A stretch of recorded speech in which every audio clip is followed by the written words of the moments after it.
What happens when Hollywood's quietest powerhouse walks into a room built for noise, and the silence he carries collides with a voice that never backs down?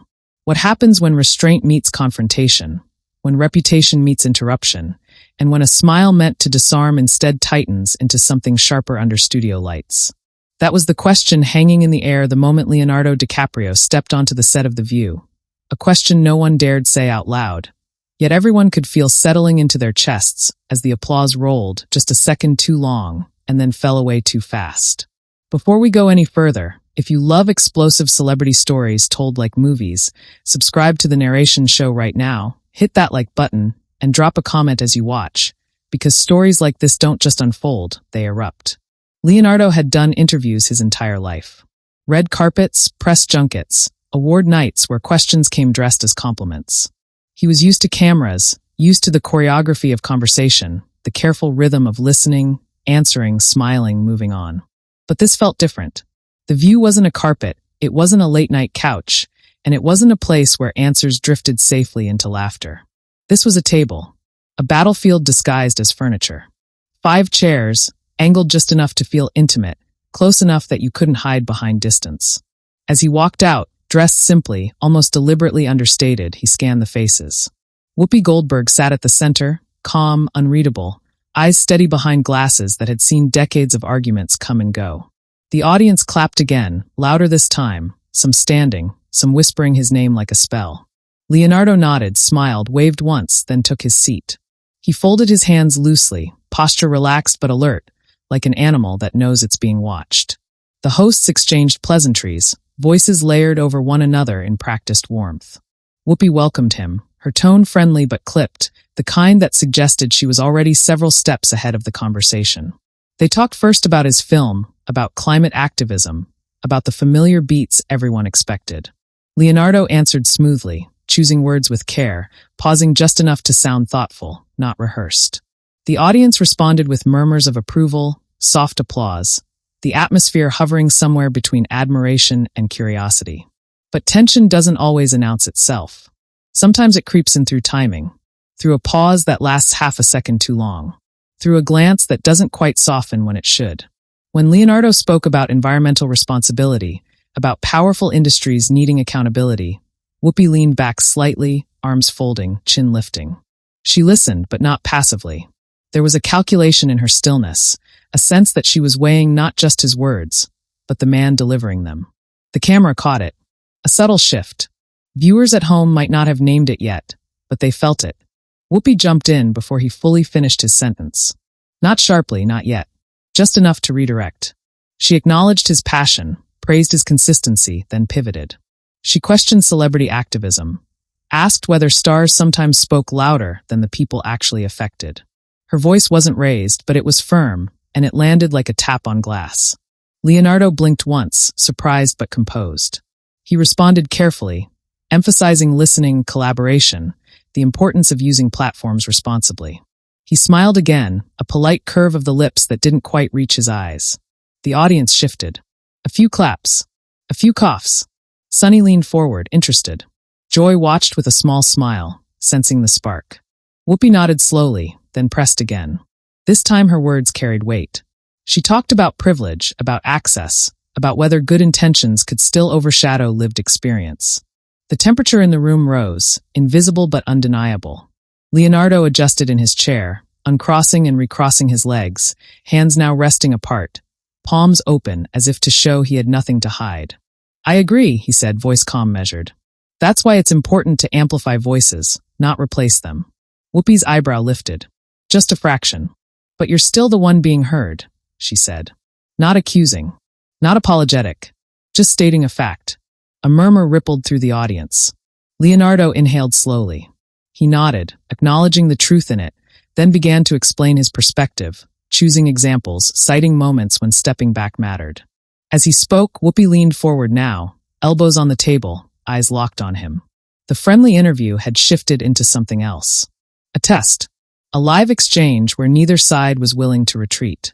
The cameras tightened. Producers sensed it. The control room leaned in. This wasn't scripted. This wasn't safe. This was real tension blooming in real time. Leonardo's voice remained steady, but there was a new edge beneath it, a quiet insistence. He wasn't used to being challenged like this, not so directly, not by someone who didn't need his approval. Whoopi listened, then interrupted again, this time sharper, questioning whether stepping back was enough, whether silence from powerful allies could sometimes be louder than support. Leonardo paused. A real pause, long enough that the audience held its breath. He looked at Whoopi, truly looked at her, weighing his next words. In that moment, the charm, the movie star ease, fell away. What remained was a man deciding how much of himself to reveal on live television. He spoke then more personally, about learning, about mistakes, about being uncomfortable as part of growth. His voice softened, but his eyes stayed firm. Whoopi didn't smile. She nodded once, slowly, as if accepting the answer without fully agreeing. The tension didn't break. It stretched. The audience clapped, uncertain, divided. Some louder, some hesitant. The table felt smaller now, the space between them charged. Even Joy stopped smiling. Sunny glanced between them, sensing history being made in small, sharp exchanges. Leonardo finished his thought, and as he did, Whoopi leaned back again, folding her arms, the signal unmistakable. This wasn't over. This was only the opening movement. The first crack in a conversation that was about to widen, deepen, and expose something raw beneath the polished surface of daytime television. And as the cameras pulled back slightly, as the host prepared to respond once more, you could feel it, thick and electric, the tension you couldn't see but couldn't escape, settling over the studio like a held breath that hadn't yet decided whether it would explode or finally release. The breath the studio had been holding didn't release, it thickened. The lights felt hotter now. The applause that usually cushioned transitions never quite arrived, and the silence stretched just long enough to feel intentional.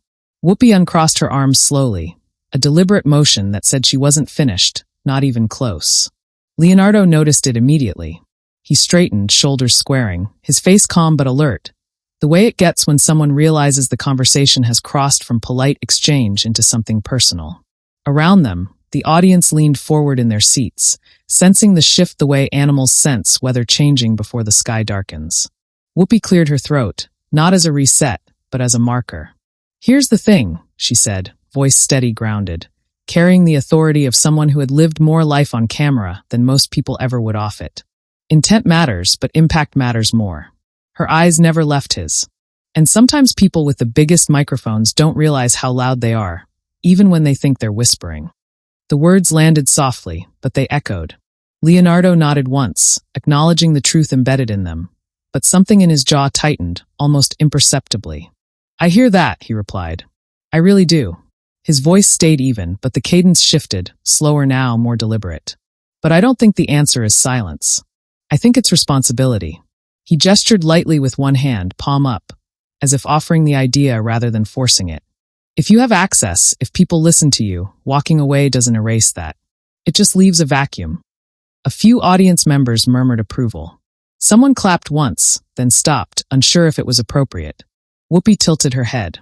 "Or it leaves space," she countered. "Space for people who don't get invited to these tables." Her hand tapped the glossy surface once, a quiet punctuation that somehow sounded louder than a shout. The table itself felt symbolic now, a place of voices competing for oxygen. Sunny nodded slightly, lips pressed together. Joy glanced at the audience, reading the room. The energy was no longer neutral. It was dividing, splitting cleanly down invisible lines. Leonardo took a breath, deeper this time. For the first time since he'd sat down, his smile vanished completely. "I don't disagree," he said. "But I also know that attention doesn't disappear just because I want it to." His eyes flicked briefly toward the audience, then back to Whoopi.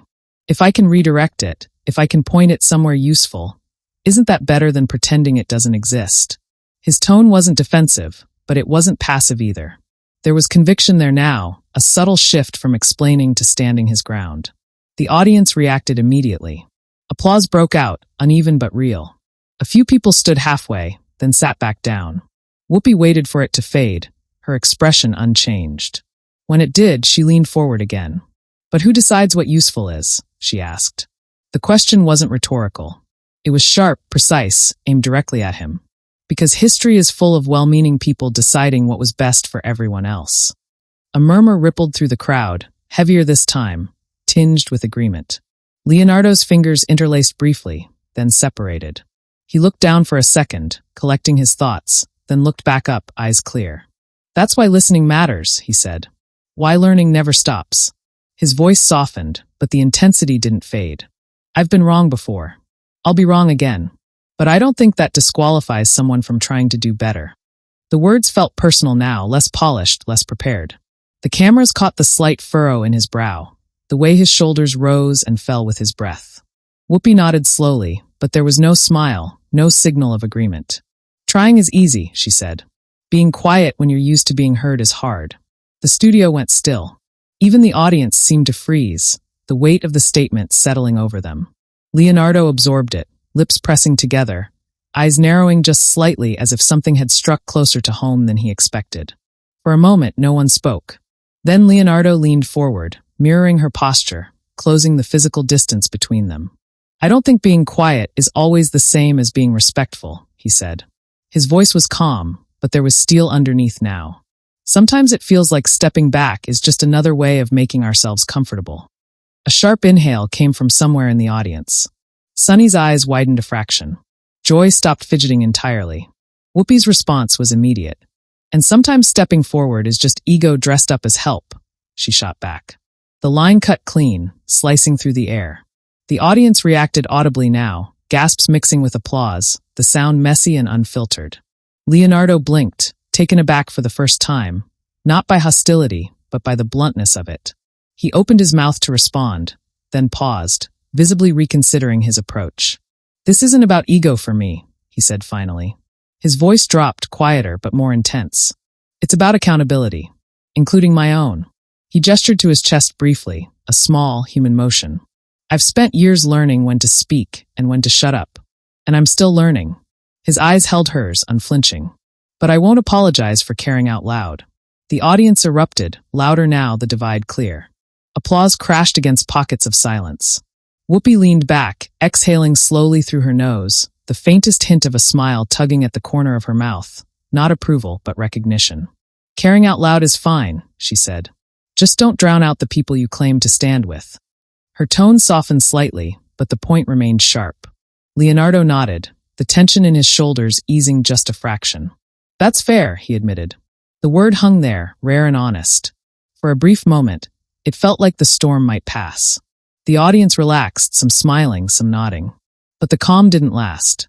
Because now the conversation had teeth, and neither side was willing to let it end neatly.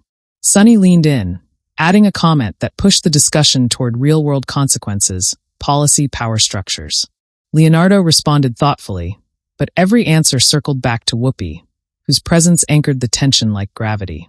She listened, interjecting occasionally, her questions less frequent, but more pointed, each one digging deeper. The atmosphere grew heavier, the kind of heaviness that makes even the air feel slow. By the time the segment neared its end, the studio felt transformed. This was no longer an interview. It was a reckoning in miniature, playing out under bright lights, witnessed by millions. Leonardo sat back, exhaustion flickering briefly across his face, replaced quickly by resolve. Whoopi adjusted her glasses, her expression unreadable, but her eyes still sharp, still engaged. And as the host signaled a break approaching, it was clear to everyone watching that whatever this was, it wasn't finished. It had only just found its voice. When the show returned from break, the atmosphere felt altered, as if the studio itself had absorbed the tension and was now holding it in its walls. The applause that greeted the hosts and Leonardo was automatic, thinner than before, a reflex rather than enthusiasm. People clapped because that's what you do when the red light comes back on, but their faces told a different story. Eyes were sharper, expressions more guarded. This was no longer entertainment alone. It was confrontation with witnesses. Leonardo settled back into his chair, exhaling slowly, rolling his shoulders as if releasing pressure he hadn't realized he was carrying. Whoopi adjusted her posture, sitting taller now, hands folded calmly on the table, the calm of someone who knew exactly where she stood. The conversation resumed without small talk. No easing back in. Whoopi picked it up right where it had left off, her voice steady, but with a deeper gravity now. She spoke about responsibility not as a concept, but as a lived reality. About growing up without safety nets, about voices ignored until they became impossible to silence. The studio grew quiet as she spoke, the kind of quiet that listens rather than waits to respond. Leonardo watched her closely, nodding occasionally, but his expression had shifted. There was respect there, yes, but also resistance, a sense that while he understood her point, he wasn't ready to surrender his own. When she finished, Leonardo leaned forward again. "I don't disagree with your history," he said carefully. "Or your experience." He paused, choosing his words. "But I think it's dangerous to suggest that people with influence should step aside entirely, rather than be held accountable for how they use it." His voice was calm, but firm, the confidence of someone who had thought deeply about this, perhaps argued it internally many times before. Silence doesn't dismantle systems. Pressure does. The audience reacted instantly. Applause burst out, louder and more unified than before. A few cheers slipped through. Whoopi waited it out, her face unreadable. When the noise faded, she responded without raising her voice. "Pressure from who?" she asked. "From the same people who benefit from the system?" The question landed heavy. Because accountability isn't something you declare. It's something you submit to. A murmur rolled through the crowd, slower, more thoughtful. Leonardo's jaw tightened again. "That's exactly why I'm here," he replied. "Why I show up to uncomfortable conversations." His gaze flicked briefly toward the cameras, then back to her. "I could stay silent, make movies, collect awards, and never be challenged. But that doesn't sit right with me." His voice dipped slightly, more personal. "Being uncomfortable on live television is a small price to pay." That line split the room. Some applauded immediately. Others remained still, arms crossed, faces skeptical. Whoopi leaned back, considering him, really considering him now. "Uncomfortable for you," she said. Not harshly, just truthfully. "For some people, this isn't discomfort. It's survival." The studio fell silent again. Even the cameras seemed to slow, lingering on faces, capturing the weight of the moment. Leonardo absorbed it, his expression softening. "I know," he said quietly. "And I would never compare my discomfort to that." He paused, then added, "But I also don't think shutting people out moves us forward." His hands rested flat on the table now, grounding himself. Progress happens when we argue, when we challenge each other, when we don't walk away. Whoopi's eyes narrowed slightly, not in anger, but in focus. "Arguing only works when power is equal," she replied. "Otherwise it's just noise." Her words hung in the air, stark and undeniable. Leonardo opened his mouth, then closed it again, the first sign that the conversation had pushed him somewhere new. He nodded slowly, acknowledging the point, but not conceding fully. Sunny jumped in, referencing public reactions, social media outrage, the way moments like this ripple far beyond the studio. Leonardo responded, acknowledging criticism he'd faced, mistakes he'd made. He spoke about learning in public, about the risk of saying the wrong thing and being judged for it. "But I'd rather be criticized for trying than praised for staying silent," he said. The audience responded with a wave of applause, stronger now, almost cathartic. Whoopi watched him, her expression softening just slightly. "Criticism isn't punishment," she said. "It's feedback." She leaned forward again. "And the problem isn't that you speak. It's when speaking becomes centered on you instead of the issue." Her voice wasn't accusatory now. It was instructive, almost mentoring, and that shift changed the energy again. Leonardo nodded, genuinely this time. "That's fair," he said again, the second time he'd used the word, and it didn't feel performative. "And it's something I'm still learning." His eyes met hers, steady, sincere. For a brief moment, the tension eased, replaced by something closer to mutual respect. The audience felt it too, the collective exhale rippling through the room. But peace on the view is rarely permanent. Joy made an offhand comment, light but pointed, about hypocrisy in Hollywood, about selective activism. The room tensed again. Leonardo responded calmly, acknowledging the flaws of his industry, his own included. "We're messy," he admitted. "But that doesn't mean we stop trying." His voice carried conviction, but no defensiveness now. Whoopi smiled faintly, just a hint, the first visible crack in her armor. "Trying is good," she said. "Just remember who you're trying for." The line felt like a closing thought, but the segment wasn't over yet. The producer signaled time running out, but the conversation had taken on a life of its own, resisting neat conclusions. As the final seconds ticked down, Leonardo leaned back, exhaustion and resolve mixing on his face. Whoopi adjusted her glasses again, her gaze steady, thoughtful. The audience erupted into applause, louder than before, not because they agreed with everything they'd heard, but because they'd witnessed something rare, a real, unscripted clash of perspectives, raw and unresolved. And as the cameras pulled back, it was clear that this wasn't the end. It was the calm before the aftermath. The applause didn't fade when the cameras cut. It lingered, scattered, uneven, like people weren't sure whether to clap, stand, or sit quietly and process what they had just witnessed. Some in the audience rose to their feet instinctively, others stayed frozen, hands hovering mid-clap, faces tight with thought. Leonardo DiCaprio stood slowly, buttoning his jacket, the familiar movie star composure back in place, but now layered with something heavier. Whoopi Goldberg remained seated for a moment longer, watching him, not with triumph or defeat, but with the calm intensity of someone who knew exactly what had just happened and what it would become once it left the studio. When Leonardo finally turned toward her, there was a brief pause. Not scripted, not announced, just a quiet human moment. He nodded to her, respectful, measured. Whoopi met his gaze and nodded back, smaller, slower, an acknowledgement without concession. No handshake, no hug, none of the television gestures that wrapped tension in a bow. This was left raw on purpose. The audience felt it. The hosts felt it. The crew felt it. And somewhere beyond the walls of the studio, millions would feel it too once the clip began circulating. Backstage, the energy fractured into different currents.